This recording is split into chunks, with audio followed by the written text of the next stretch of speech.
you're going to cut $25 million from your budget, but I hope that we don't do that. Thank you, Madam Chair. Thank you very much, Senator Harkin. Senator Grassley. Thank you, Madam Chairman. Very important hearing. Glad you're having it. I follow along on what Senator Harkin said about Peregrine. I have some of those same questions. I have a little more specific questions, but before I go to those questions, Mr. Gensler, let me say a few things. It's important that we do flesh out the issues with the implementation of Dodd-Frank. For instance, I continue to be concerned about what sort of reach these regulations will have on agricultural cooperatives, especially given that agricultural cooperatives were by no means responsible for the events that led to financial crisis in the first place.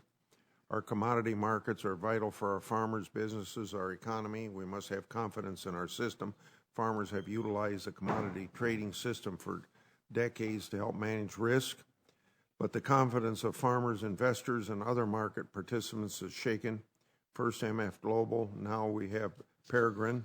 So while we're here today to discuss the development of regulations, we have to also make sure that the regulations we already have in place are being enforced.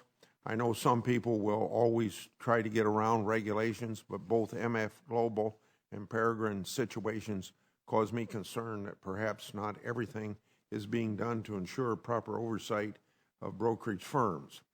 Lead in for my first question. It's been widely reported that the owner of PFG Best was able to defraud regulators by forging bank statements.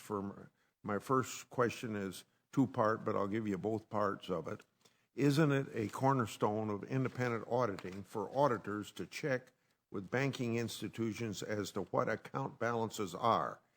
Why were the auditors who were auditing PFG Best not checking with PFG Best Bank during the 20 years this fraud was apparently occurring?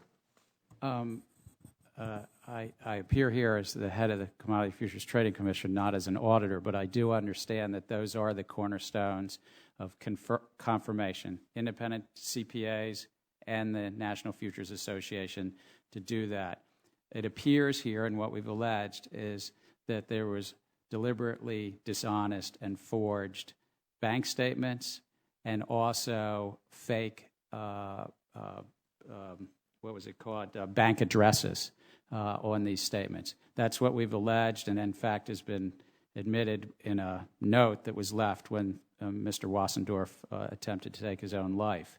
So we need to go back and look at that. I do think that this failed the investors of Peregrine, but both the independent CPA and the NFA, as we understand it, were well aware of the cornerstones that you mentioned in a paper world. I think we have to go to direct electronic means that the regulator and the CPAs can get these confirmations and acknowledgement letters. Okay, my second